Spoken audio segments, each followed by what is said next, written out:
Today we will discuss one of the most important chapter of Indian contract, that is 22, that is capacity of parties। जैसा कि मैं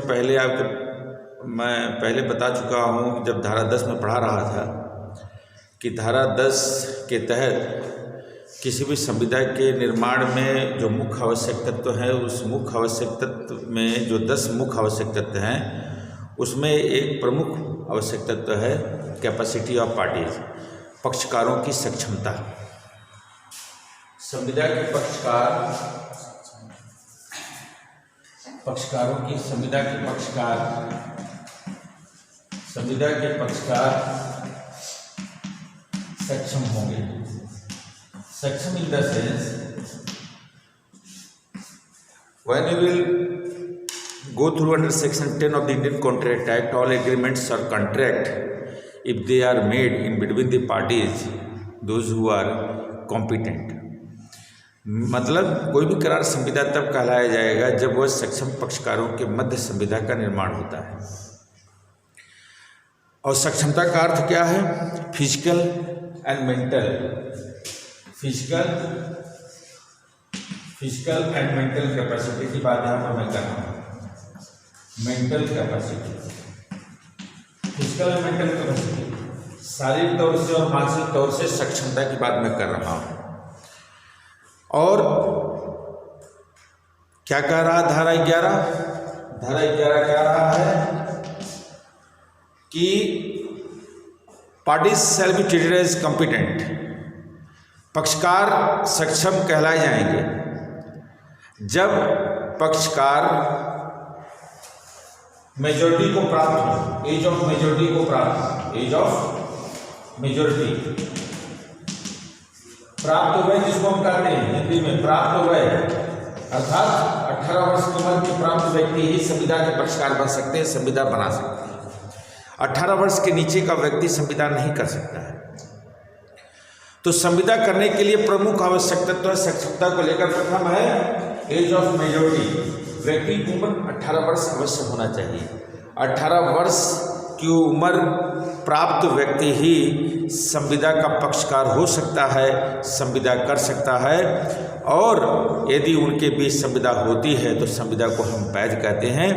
जब मैं धारा 10 आपको पढ़ा रहा था, उसमें भी मैं आवश्यक तत्व के तहत इस तथ्य की मैं चर्चा किया था। आज मैं विस्तृत तौर से उसको बताऊंगा। दूसरा है एज ऑफ मेजॉरिटी के बाद must be of sound mind, पक्षकार स्वस्थ चित्त के हो। स्वस्थ चित्त मीन्स वो इडियट न हो, लूनेटिक न हो, अनसाउंड माइंड न हो, वो पैदाइशी पागल न हो, किसी घटना में मानसिक तौर से विक्षिप्त न हो और अस्वस्थता को प्राप्त न हो। ये दूसरा महत्वपूर्ण है। Party must be of sound mind. Number 3 है must not be disqualified, must not B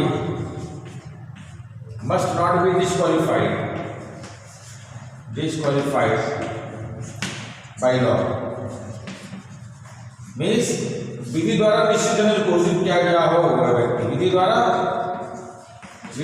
निश्चित घोषित किया गया हो, विधि द्वारा निश्चित घोषित किया गया, निश्चित घोषित किया गया। अर्थात जिस व्यक्ति के विरुद्ध मुकदमे चल रहे हैं, आपराधिक मुकदमे या सिद्ध दोष व्यक्ति अपराधी है, तो वह भी संविदा का पक्षकार नहीं हो सकता है, वह संविदा नहीं कर सकता है। यदि उनके बीच संविदा होती है तो संविदा शून्य मानी जाएगी। तो यह एक चैप्टर है। इस चैप्टर का सबसे महत्वपूर्ण एक प्रश्न आपका जरूर आएगा एज ऑफ मेजॉरिटी को लेकर कि whether the minor person shall be treated as a competent to make a contract, क्या एक अवयस्क व्यक्ति संविदा कर सकता है? इसके प्रमुख वाद की चर्चा करते हुए आप अपने उत्तर को लिखें। ऐसा प्रश्न आएगा आपका। अगर कैपेसिटी का सबसे महत्वपूर्ण प्रश्न है, ये जुडिशरी तक के एग्जाम में पूछा जाता है। तो अभी तक के लेक्चर में आपकी सारी बातें क्लियर हो गई? अभी तक की सारी बातें क्लियर हो गई? तो मैं कह सकता हूँ कौन कौन से व्यक्ति अयोग्य है संविदा करने के लिए? अभी यही पूछ लूँ मैं, कौन कौन से व्यक्ति अयोग्य हैं संविदा करने के लिए, संविदा नहीं कर सकते हैं? जिनकी उम्र 18 से कम हो, अनसाउंड माइंड हो, हाँ, और उसके बाद विधि द्वारा मतलब जो माइनर है वो संविदा नहीं कर सकते। नंबर 2, जो अनसाउंड माइंड वो संविदा नहीं कर सकते, अनसाउंड माइंड। नंबर 3, जो डिस्क्वालीफाइड किया गया हो कोर्ट के द्वारा किसी कानून के तहत, वो संविदा नहीं कर सकते। ठीक है, घुमा के प्रश्न। अब मैं आपकी चर्चा विस्तृत रूप से करूंगा एज ऑफ मेजॉरिटी क्या है और एज ऑफ मेजॉरिटी के तहत आप कैसे इस बात को लेकर पूरा करेंगे। जी सर।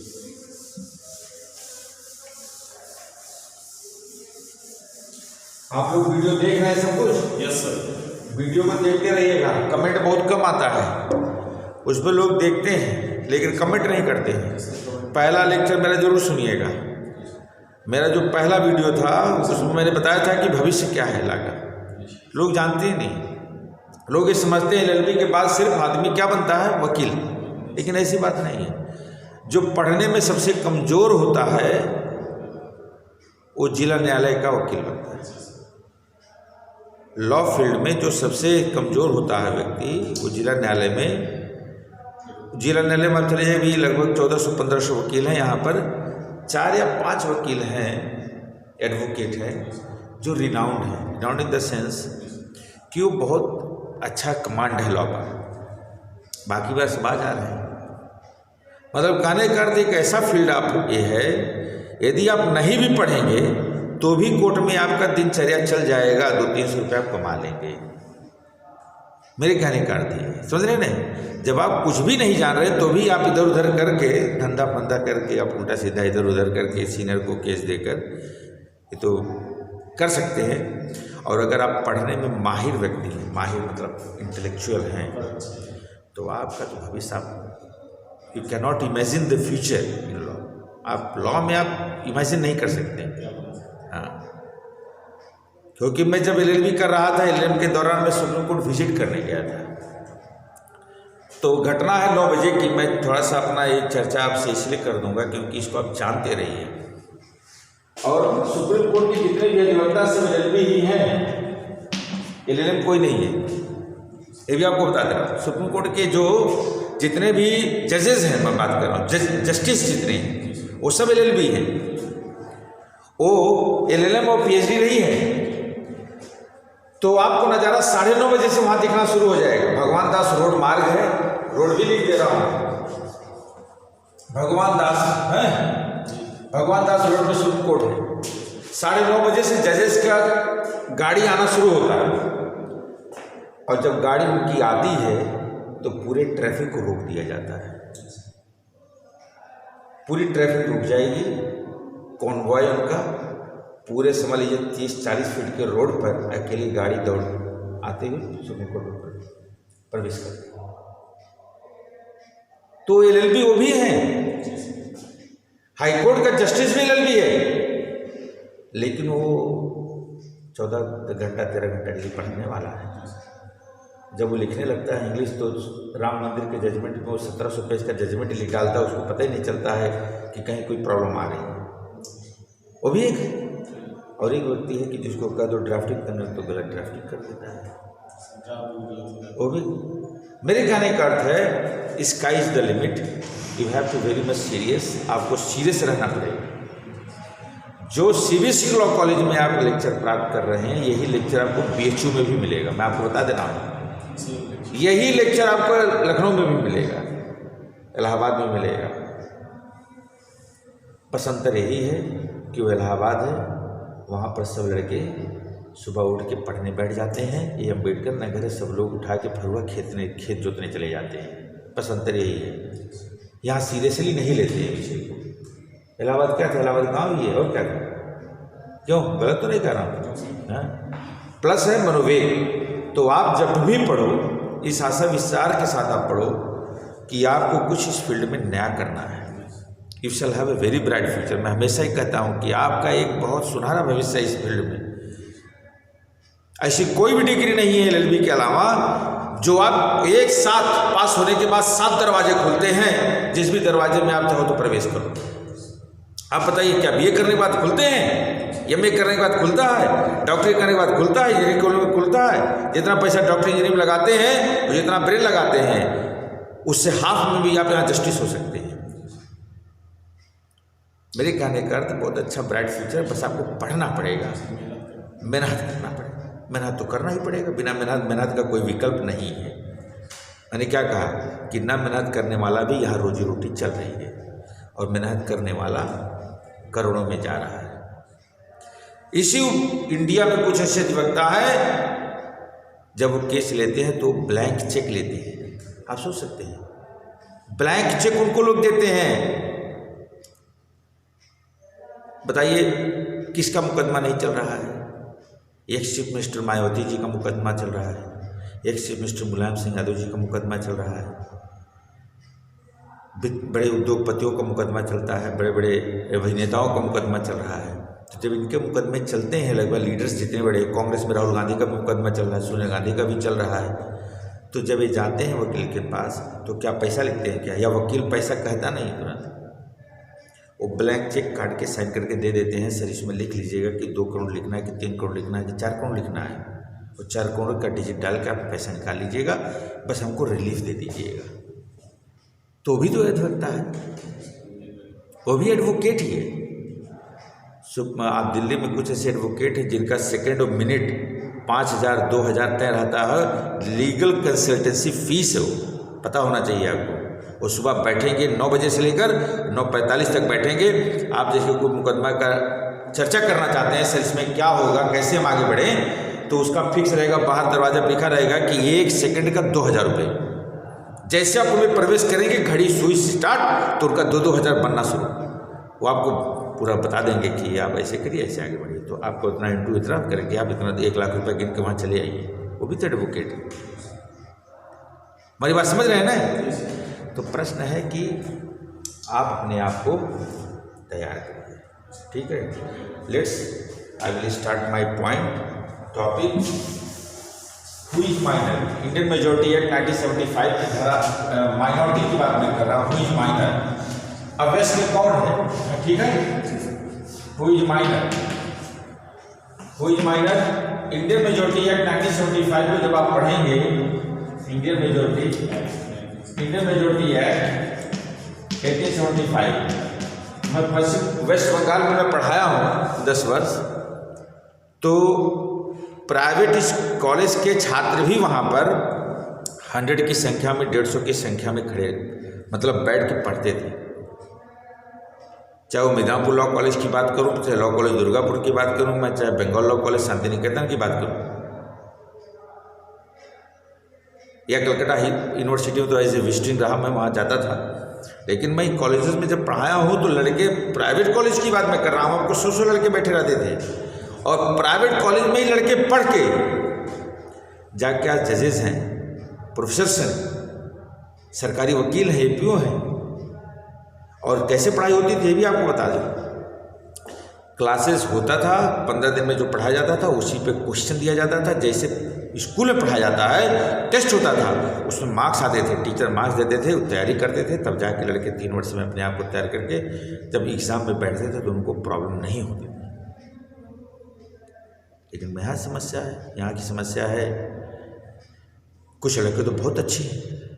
मेरी पढ़ाई हुई शिष्य अरुणिमा सिन्हा, इसमें विश्व की प्रथम विकलांग महिला, और बच्चों को रुचि लेना पड़ेगा, इंटरेस्ट लेना पड़ेगा। इससे अच्छा कोई फील्ड है। इंडियन मेजोरिटी एक्ट की जब धारा 3 आप पढ़ेंगे, उसमें स्पष्ट रूप से लिखा हुआ, person who is domiciled in the territory of India and who attends the age of 18 years shall be treated as major. कोई भी व्यक्ति जो भारतीय भूभाग में निवास करता है, रहता है, जो 18 वर्ष की उम्र को प्राप्त करता है, तो उसको हम प्राप्त वय कहते हैं, उसको हम वयस्क कहते हैं, उसको हम मेजर कहते हैं, मेजर, ठीक है। लेकिन इसके 2 एक्सेप्शंस भी हैं। अगर गार्जियनशिप कोर्ट का है, कभी कभी ऐसा होता है माँ बाप नहीं है, तो गार्जियन कौन हो जाता है? कोर्ट हो जाता है। प्रॉपर्टी कोर्ट देखभाल में काम होता है। तो in that case 21 years shall be the rule of law. यही कानून है। 21 ईयर्स जब बच्चे की उम्र को प्राप्त करेगा तो गार्जियनशिप जो कोर्ट की थी वो ट्रांसफर होकर उस बच्चे में चला जाएगा, वह बच्चा गार्जियन हो जाएगा। जहाँ गार्जियनशिप कोर्ट का रहेगा, यह अपवाद है। लेकिन नॉर्मल रूल क्या है 18 ईयर्स। ठीक है, समझ में आया पूरी बात। और उसके बाद आपको सबसे इंपॉर्टेंट एक केस है, जब प्रश्न आता है कि माइनर यदि किसी संविदा में संलिप्त होता है, संविदा करता है, तो उसका क्या स्थिति होगी इस पूरे संविदा की। वह वाइड होगा कि वाइडेबल होगा कि वाइड एब इनिशियो होगा, शून्य होगा कि शून्यकरणीय होगा कि प्रारंभता शून्य होगा, ये क्या होगा? ये प्रश्न है, ऑब्जेक्टिव प्रश्न है। आप बता दे रहा हूं, जुडिशरी का प्रश्न है ये, जुडिशरी का प्रश्न है कि if a contract has been made by a minor, तो what shall be the fate of the contract. उस संविदा का भविष्य क्या होगा? वह संविदा क्या कहलाया जाएगा? वह शून्य कहलाया जाएगा कि शून्यकरणीय की प्रारंभता शून्य है। आप भारतीय संविदा अधिनियम की धारा 11 भी पढ़ेंगे, धारा 10 भी पढ़ेंगे, कहीं भी यह स्पष्ट रूप से नहीं लिखा हुआ है कि यदि अवयस्क के द्वारा संविदा किया जाता है तो वह क्या हो कहलाया जाएगा, कहीं नहीं लिखा हुआ है। तो पहला, इंग्लिश लॉ में क्या होता था? इंग्लिश लॉ में इसको कहीं कहीं वाइड माना गया, कहीं कहीं वैलिड भी माना गया है इंग्लिश लॉ। लेकिन पहला केस जो आया था हमारे इंडिया में, मोहरी बीबी मोहरी बीबी वर्सेस धर्मदास घोष ने 1903, एक कलकत्ता का मैटर है, कलकत्ता एक केस आया था, अ वेरी रिनाउंड केस। इसमें क्या हुआ था, एक संविदा हुआ था, मोहरी बीबी बनाम धर्मदास घोष के बीच। इसमें धर्मदास घोष जो था वो 18 वर्ष से कम उम्र का था। बंधक को लेकर, संपत्ति के बंधक को लेकर, संपत्ति के बंधक संबंधी एक संविदा हुआ था और उसने 20,000 का पूरा एग्रीमेंट में हुआ था, जमीन का लेन देन जो होगा 20,000 का होगा। और धर्मदास घोष जो माइनर लड़का था, उसने 8,000 रुपया एडवांस पैसे के रूप में ले लिया था संविदा के पहले, लिखा पढ़ी के पहले। और क्या हुआ दुर्भाग्य, धर्मदास घोष इस बात को जानता था शायद, या उसको कोई वकील बता रहा होगा। मोहरी बीबी ये नहीं जानती थी कि अब इसके साथ आप संविदा नहीं कर सकते। उसने क्या किया, 8,000 लेने के बाद उसने कोर्ट में जाके चैलेंज कर दिया कि सर संविदा ही गड़बड़ है, पैसा हमसे डिमांड कर रहे हैं 8,000, मैं कैसे पैसा दूं? तो लॉ मेरा कहता है कि law shall always stand with the person who is weak, who shall have no guardian. Court हमेशा, कानून हमेशा अबला के साथ रहता है, याद रखे रहिएगा। कोर्ट हमेशा अबला के साथ रहता है, चाहे वो बच्चा हो, 18 वर्ष की उम्र का हो, चाहे महिला हो, चाहे बालक हो, चाहे माँ बाप हो, तो कोर्ट हमेशा उनके साथ रहेगा। तो कोर्ट ने तुरंत रोक दिया संविदा को। और उसी केस में 1903 में कलकत्ता हाईकोर्ट ने जजमेंट दे दिया, बच्चे के साथ किया गया कोई भी संविदा प्रारंभता शून्य है, वाइड एब इनिशियो है, it shall be treated as void ab initio. तो यही वाइड एब इनिशियो फिक्स हो गया कि किसी भी बालक के साथ, और कोर्ट ने भी कहा कि you shall not compel to that particular minor person to return back the money. आप पैसे वापस के लिए आप उसको बाध्य भी नहीं कर सकते, वो माइनर है। तो बेचारे छटपटा के बेचारे मोहरी बीबी रह गई, कुछ नहीं मिला। तो मेरे कहने का अर्थ है, संविदा करते समय किसी भी बालक के साथ आप उसको बेवकूफ़ बनाने के उद्देश्य से, कोर्ट मेरा कहता है कि वयस्क लोग बच्चों को बेवकूफ़ बनाने की कोशिश करते हैं, पहला फैसला है। इसीलिए we should know that, and this was very, we can say, अगर आप माइनर संबंधित प्रश्न आ रहा संविदा में, बिना इस मुकदमे की चर्चा किए आपका उत्तर पूरा भी नहीं माना जाएगा। इस पूरा, हाँ, इस अगर 3-4-5 लाइन में इसको लिख दीजिए, लास्ट में जजमेंट लिख दीजिए, जजमेंट से तो पूरा केस लिखना पड़ेगा। मोहरी बीबी धर्मदास घोष बिना रेफरेंस के the answer shall not be treated as complete नहीं माना जाएगा। लॉ में दो चीजें उत्तर लिखते समय, धारा और केस। कुछ धारा में, कुछ अनुच्छेद में कुछ महत्वपूर्ण वाद होते हैं, उस वाद का चर्चा करना बहुत जरूरी होता है। तो आज इतना रहा। कितने मिनट का हो गया, इसको बंद कर दिए, नहीं तो लोड नहीं होगा, परेशान होंगे। 20